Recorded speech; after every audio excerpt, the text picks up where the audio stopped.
Je donne la parole à Geneviève Garrigos.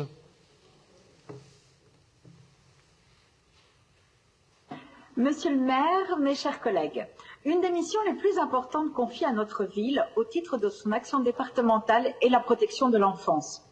Elle répond en effet à un devoir qui nous incombe au titre de l'article 19 de la Convention internationale des droits de l'enfant, celui de protéger l'enfant contre toute forme de violence.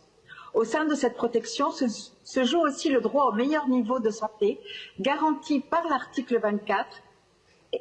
Vous m'entendez ? Oui, absolument, Geneviève. Ah bon, excusez-moi, j'ai eu un doute. Et donc, au niveau de santé garanti par l'article 24 et l'ensemble des droits à l'expression et à la participation des enfants, qui sont la pierre de touche d'une approche par les droits humains. Et cette démarche est fondamentale dans notre progrès vers la réalisation des objectifs du développement durable, spécifiquement la cible 16.2, mettre un terme à la maltraitance, à l'exploitation et à la traite et à toutes les formes de violence et de torture dont sont victimes les enfants. Nous savons que Madame Dominique Bersini, adjointe à la maire, est en préparation de ce plan.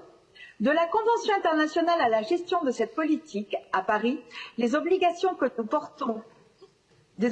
nous portons à la manière dont nous nous en acquittons, la Cour des comptes d'Île-de-France nous offre l'occasion par ce rapport de faire le point de l'action concrète de ces services si précieux pour notre collectivité. D'autres orateurs, d'autres oratrices sont intervenus sur les différents aspects soulevés par ce rapport qui renvoie à des faiblesses déjà pointées sur l'ensemble de notre territoire national par un rapport de la Cour des comptes de 2019, en particulier s'agissant du traitement des informations. Nous avons eu, comme nous en avons l'habitude, aussi l'occasion d'entendre des imprécations usuelles d'une droite qui sacrifie toute dignité humaine à ces fantasmes de hordes sauvages abusant de la protection de l'enfance. Il faut bien mal connaître la violence des parcours migratoires, les contraintes du statut de mineur non accompagné et le kafkaïen parcours d'évaluation de l'âge pour céder à cette logorée. Je voudrais revenir pour ma part sur trois simples lignes de ce rapport à sa page 94 pour dire encore et toujours ce qui est notre engagement profond pour les droits de l'enfant.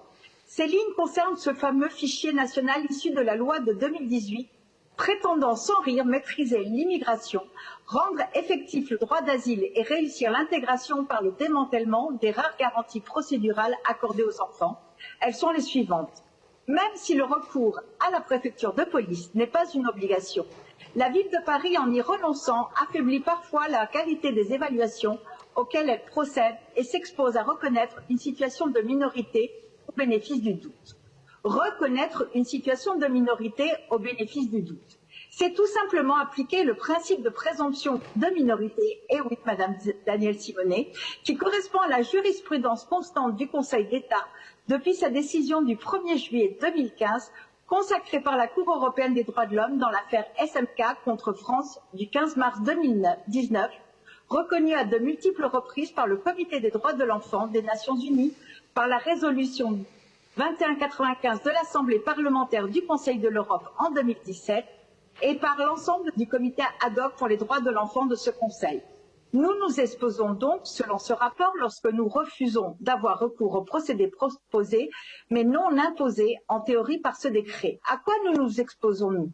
À respecter le droit français et les principes fondamentaux des droits humains, s'agissant des droits de l'enfant, et à suivre l'appel de l'UNICEF France, du syndicat de la magistrature, de l'UNIOPS, de la CNAPE, des médecins du monde et de tous ceux et celles qui défendent les droits des enfants dans notre pays. Alors oui, même si l'État estime pertinent de nous couper des crédits pour cette raison, même s'il estime que la fonction première de l'évaluation de l'âge est de dissuader un maximum d'hypothétiques fraudeurs au détriment de l'intérêt supérieur des enfants bien réels que nous devons protéger, nous nous exposons et nous entendons bien continuer à nous exposer. Merci. Merci beaucoup Geneviève Garrigos.